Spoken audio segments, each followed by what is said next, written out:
if you're new, I'm Lauren. And I'm Amanda. Today we have a really fun video planned. We're going to be reviewing all of Steph Bohrer'S 5-star reads. She's known for reading all the romance books, so if you're into romance, definitely check her out. I'm sure you're already subscribed, but if you're not, I highly recommend. She was the first person I ever watched on BookTube, and I fell in love with her. We've liked a good amount of books on her 5-star list, so today we're just going to be reviewing the ones we've read, so let's get into it. So the first one we have today is Normal People by Sally Rooney. I actually read this one in preparation for this video, so this was my first ever Sally Rooney book. The writing style was something I immediately noticed because it was so different. This definitely wasn't an immersive, heart-wrenching story like a lot of contemporary novels can be. Steph had mentioned that this one was one of her most annotated books, so I decided to tab this one, and I honestly see why she says that. There's a lot of good quotes. It's overall a story about mutual fascination, friendship, and love, following two people that try to stay apart and just end up finding that they can't. Trying to navigate their lives while also trying to figure out the connection between them. It felt really raw just because it was covering that transition period between a young adult to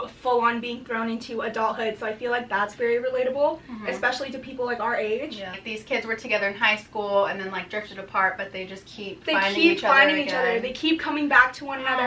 I think I just personally didn't love the book because there's no solid plot line.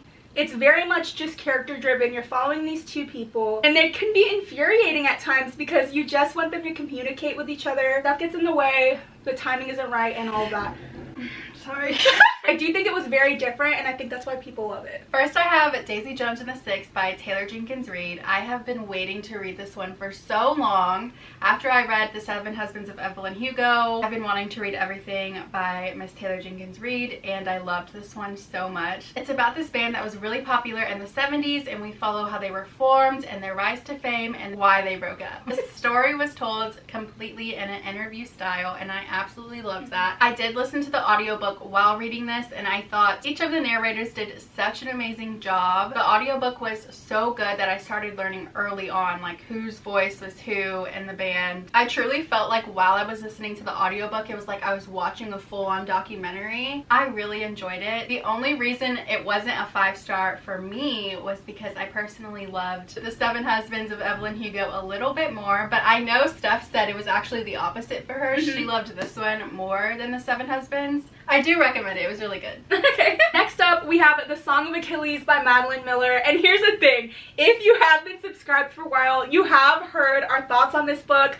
We absolutely love it. So immediately you know we are going to recommend this one. This was your favorite book of 2021. So there you go, but I will go into it a little bit. If you didn't already know, this is a Greek mythology. It's a retelling of the Iliad, and you follow Patroclus and Achilles. If the idea of Greek mythology kind of intimidates you, because I know that's how it was for me. I was like, I don't know if I want to read this because I was never into Greek mythology. But once I read this book, it was so good. Yeah, it's so easy to read. It's so easy. And I know that Madeline Miller, she wanted to make Greek mythology more accessible to everyone, make sure everyone's able to enjoy it. So I do appreciate it for that because I was the same way. This one is a bit more of a romance though. It's such a beautifully written story. Since you are following them for such a long period of time, you honestly feel like you grew with these characters. It is a perfect balance of historical fiction, romance, coming of age, all in one book. And when I got to the last page of this book, I read it 4 times and I just cried myself to sleep at night. It was so beautifully done. This is one that I do want to reread eventually. Obviously, we definitely recommend this one, and I can see why it was on her 5-star reads. So next is Archer's Voice by Mia Sheridan. I definitely agreed with what Steph said about this book. She said it was refreshing to read about Archer since he's very different than a lot of the boy characters in romance books. This book is about Bree and Archer, and they both have suffered from a really bad past trauma, and they end up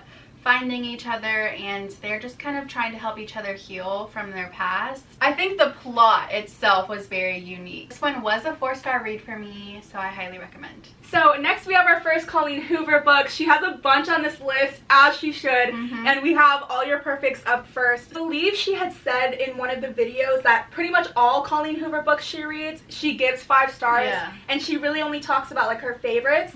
And at the time, this was her #1. So this book is told in past and present. In the beginning, you follow a couple that is falling in love, and then you flash forward 8 years later when their marriage is kind of falling apart. So It's very much flipping back and forth, and you see not only their whole journey of getting together, but then what happens to pull them apart, and they're kind of just trying to rekindle their relationship and fix their marriage. This book does deal with infertility and just struggles that come along. I think that it's such an important story, and a lot of it was like really realistic, but I think the reason I don't personally have it on like the top of my list is because I can't really relate to this certain trope. If you can relate to it, of course it's going to resonate with you more. I think that's the only reason. There was a little bit of a disconnect, but it was still, I mean, it was still a great story. If you do like the marriage trope or just like trying to rekindle a relationship and things like that, I definitely recommend this one. I think you'd love it. I know there's a new cover as well if you don't like this one. Okay, so next is The Wall of Winnipeg and Me by Mariana Zapata, the queen of slow burn books.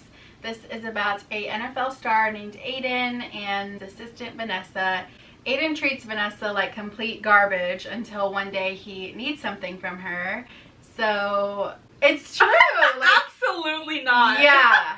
Immediately no. Immediately no. Do with that what you will. If you're cool with that, go ahead. Oh, if not, God. no. I have to be honest and say I didn't really love this one. I didn't feel like I loved Aiden. I feel like he didn't have any personality. He was just rude until the end. So I felt like it was really hard for me to read this thick book about Aiden and his lack of a personality. I honestly loved his roommate Zach like so much more for Vanessa. I do love the idea of a slow romance. I just felt like this one for me was just so long and it just dragged. I wasn't rooting for the characters. I do have Mariana Zapata's Colty and All Roads Lead Here, so I do want to try and read those and hopefully I'll love those more. I know a lot of people love this one and her story, so I'm really hoping that the other ones I'll love. So next up we have the Unhoneymooners by Christina Lauren. Honestly, how could you not like this book?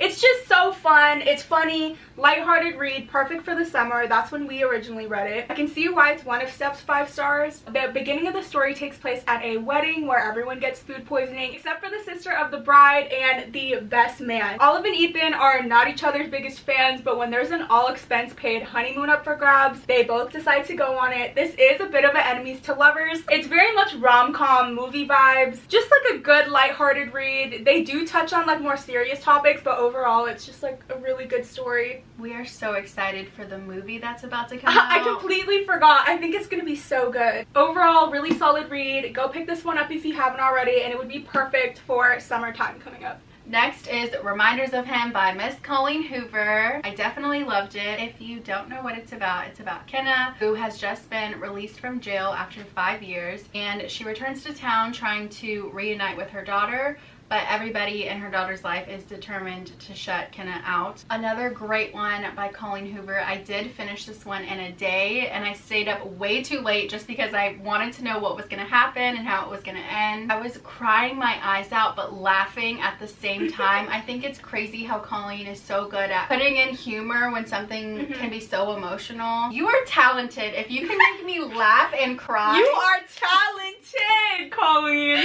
You are so talented. When I finished this book and then looked back at the cover, I started crying all over again. She's also so great at doing that. Yeah. Definitely recommend if you have not read it yet. So next, we have 1,000 Boy Kisses by Tilly Cole. Okay, if you watch both of her videos, in the second one she says how much her style and like likes have changed, and she was like, I would have taken off some of the other ones. I just have a feeling this is it. Like, I have a feeling this is the one she no longer would consider 5 stars, but that's just me assuming. I really don't know. Even in her review, she had said that this one, because it's YA, it's written very young and it's even cringy at times, which I 100% understand because it was. She said she really liked the life lessons in this book, and I can relate to that as well. We do go over certain heavier topics, just really project a really positive lifestyle and like live your life to the fullest kind of right lesson. Yeah, there was a lot of really good messages, so I agree with that. However, this just was not my favorite. This story follows Poppy and Rune. I believe they met when they were really young, 6 or 7 years old, and they've basically been inseparable ever since. You see a little bit throughout their childhood, and they are in high school now when Rune's father gets relocated and they have to move back to his home country and away from Poppy. They do attempt to have a long-distance relationship, but something happens that drastically changes their relationship. They end up having a falling out, and when Rune returns years later, they have to face each other. This is a super sad story. Like, just super sad and heavy and almost draining. Like, I feel like it was so long. It just kept going on and on and on. And I definitely had to force myself to keep reading. I almost wish we got to hear more about them and their love for each other before he moved away. I wasn't really attached to the characters. But like we said, a lot of great quotes, a lot of good life lessons that are talked about. So if you're into that stuff, check it out. It's overall just really sad, not one of my favorites. Okay, so next is The Seven Husbands of Evelyn Hugo by Taylor Jenkins Reid. I know Steph did say she kept trying to put this book off because she wasn't sure she was going to like it as much as everyone else, and I definitely felt the same way. I don't know why. I mean, there's a lot of books that a lot of other people like and then I read it and I don't feel the same way. So I kind of felt like this was going to be that, but it was not at all. This was probably one of my favorite books ever. This book is about Evelyn Hugo, who is one of the biggest actors in Hollywood, and the story is told in an interview style, so we get to follow her past marriages and why she made all the decisions that she made. There is a lot of secrets and a huge plot twist at the end. I was crying my eyes out. I definitely recommend this one. Of all the books, I could say from this video, this is the one that's my all-time favorite. I'm so excited for the movie too. It's gonna be a Netflix movie. Definitely agree with Steph on this one. It was also a 5-star read for me. We have another Colleen. This one is Ugly Love. We have talked about this one before as well, but if you don't know, it's a story about Tate and Miles. They don't meet under the best circumstances, but they can't deny this physical attraction that they have for one another, so they end up deciding on a no strings attached kind of relationship. They agree to keep it casual, but under the conditions that Tate does not ask Miles about his past and she does not expect a future with him, which already I'm like, this overall is just a heartbreaking story. There's so many scenes that make you so emotional, and even though I did find the end reveal a little bit predictable, it was still told in such a great way that you can't really be mad at it. I did not see the plot twist coming. I mean, we knew something happened to him, but I don't know why I wasn't steering towards the direction that it went in. So I think that really caught me off guard and was the reason I was crying. Gotcha. Nasty crying. Right, yeah, if you're not predicting it, I could see how it could be 10 times more impactful. This is a really, really good story. You do see how people are affected by certain situations differently. This is a brother's best friend trope, which is one of my favorites. I want more recommendations. So if you have a brother's best friend, I love that. Please let us know in the comments because that is a good trope. It is. I want more of those. Perfect if you're looking for a sad time. And you gave this one 5 stars. I did give this one 5 stars. Is this still your favorite Colleen ever? It's up there. Okay. One of the top 3 for sure. Gotcha. Yeah, so go check this out. Next is The Fine Print by Lauren Asher. This one I also loved so much. We had so many different tropes going on in this book. We have grumpy sunshine trope, workplace romance, and enemies to lovers. Roman is the CEO of a theme park, much like Disneyland, and he's very grumpy. He pretty much only cares about money and work. And then we have Zara, who is an employee at Dreamland. She's very bright and bubbly, the exact opposite from him. They end up having to work together, and she's probably one of the only people who isn't afraid to tell him like it is. This book was definitely so cute and fun. There's something about enemies to lovers that is just so fun to read about. It's something about the banter that just is addicting to read. Yeah. I definitely need to get the second book that just came out, Terms and Conditions. I loved this one, so I'm sure I will love that one just as much. This was a 4-star read for me. So one of the series that Steph had on there was the Off-Campus / Bar U series by Elle Kennedy. I'm still currently reading it. You just finished it, so we've been talking about it a lot recently. I know she had said that even though each book in the series didn't earn a 5-star, the series in total she gave 5 stars. If you didn't already know, these series are about hockey players, and you follow each one of their individual romances. Each book is a different romance trope, and they're honestly just so fun and entertaining to read. They're so thin, quick and easy. Overall, we really love how all the characters are intertwined and the timeline overlaps. We talk about it all the time. Go check it out if you haven't already. Definitely read trigger warnings for this first one. It caught me off guard a little bit. The last Colleen book that we are talking about today is Confess. Another great one. Auburn is determined to rebuild her shattered life, and she isn't looking for love right now until one day she walks into an art studio looking for a job and meets Owen. So Owen takes strangers' deepest and darkest confessions and turns them into art, which I think is so cool. Colleen even does include colored pictures in this book of some of his art pieces, and I just love that. I just love how in the end of Colleen's books she just kind of ties everything together. Everything makes sense. You understand how everyone is connected. I was definitely crying my eyes out at the end of this book, just like I am with all of her books. Another one I definitely recommend. This one was a 4-star read for me. Okay, we saved the best for last.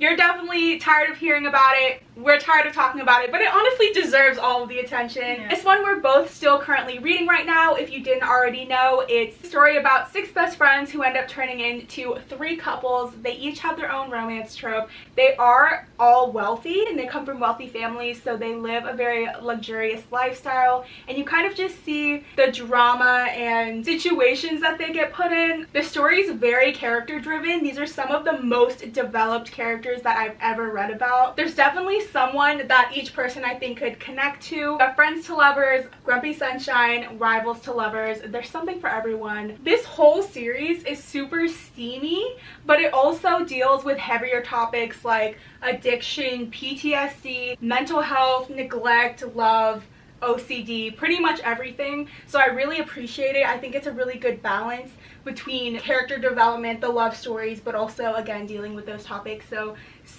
good just overall as a whole. I think there's like 20 books in total. She says that this is her all-time favorite. She said if she could only read one thing for the rest of her life, like it would be this series. I know a lot of people read just the first one or the first 2 and don't really like it, but that's not even enough to get into the story, especially because the first 2 are really thin. We highly recommend. I'm sure when we get to the last book, it'll be a 5-star for us, so I can see exactly why she hypes this one up so much. Okay, so that is going to be it for today's video. We did have fun going over the books that we've read from Steph's 5-star reads. Comment down below if you have read any of these. Honestly, all the ones on this list were pretty good. Let us know your thoughts on them.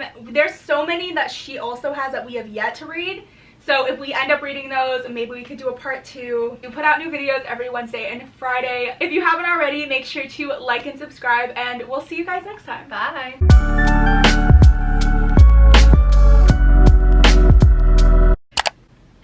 I too was like, every time I say something, I'm like, the turtle ran away. How?